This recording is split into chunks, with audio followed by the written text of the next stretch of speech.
Salut à tous, Kwame Sport, j'espère que vous allez bien, peu importe l'heure et l'endroit où vous regardez cette vidéo.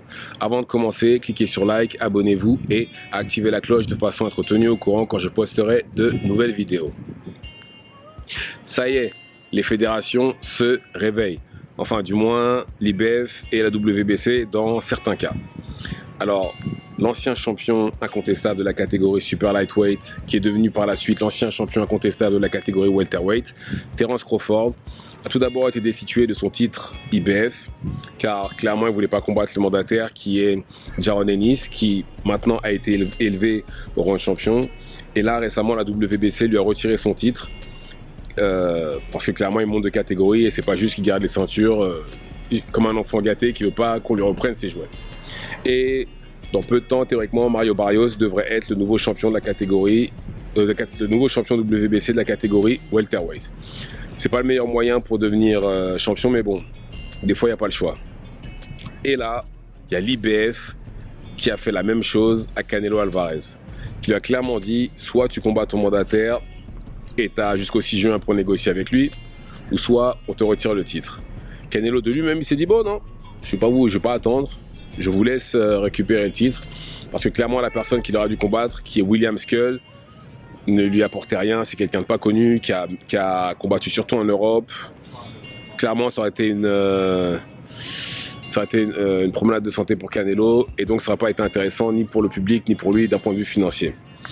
Et là maintenant, Canelo n'est plus champion incontestable de la catégorie et il va continuer sa petite vie, hein. Il a les 3 ceintures et ça reste quand même le visage de la boxe, donc il peut combattre absolument qui il veut, enfin, le plus ou moins connu, et faire de l'argent quand même.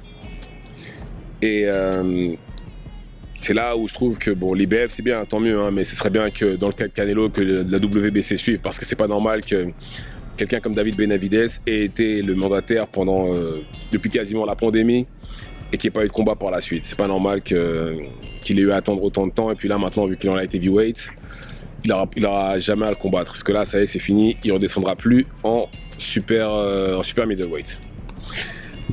Mais bon, déjà, c'est un bon signe. On a déjà l'IBF qui le fait, en espérant que les autres, que la WBO et la WBA suivent. Surtout dans le cas de Crawford, qui lui, clairement, il a dit, hein, son plan pour lui, c'est de monter de catégorie, devenir champion incontestable dans une 3e catégorie, qui est la catégorie Super Welter. Donc autant que les autres, même pas, que de lui-même, ils disent voilà, j'ai aucun intérêt à garder les ceintures, donc je m'arrête là. Autant qu'il rende les ceintures, il a clairement dit, hein, il a aucune intention de redescendre en welterweight. Autant qu'il rende les titres, comme ça il y aura du mouvement en welterweight, parce que clairement il bloque la catégorie, parce qu'il a aucune intention de combattre ses mandataires.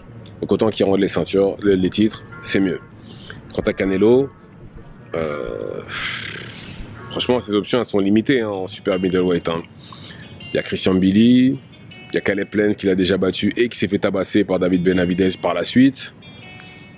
Et il y a Pacheco, Edgar Berlanga. Franchement, des 4 ou 5 que je viens de citer, il n'y en a aucun qui le bat. Aucun.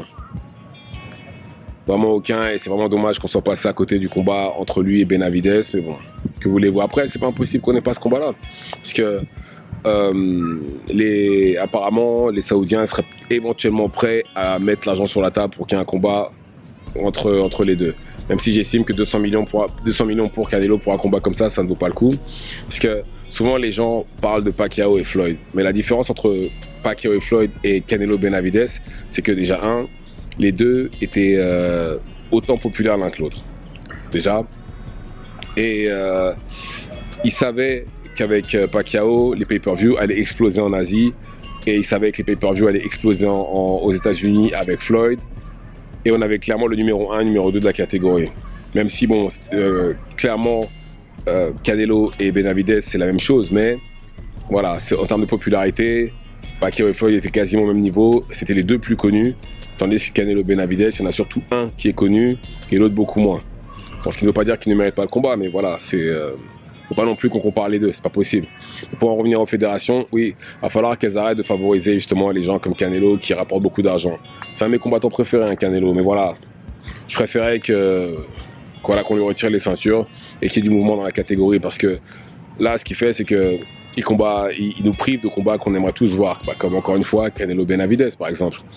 Je sais qu'il y en a qui auraient aimé le voir contre David Morrell, mais je pense clairement que ça n'aurait pas été un combat, ça aurait peut-être pas été un combat facile pour Canelo, mais je pense qu'il l'aurait battu. Le vrai combat, ça aurait été Benavidez. Voilà. Dites-moi ce que vous en pensez dans les commentaires. Activez la cloche, abonnez-vous si ce n'est pas déjà le cas, et on se reverra à la prochaine vidéo. Ciao, ciao.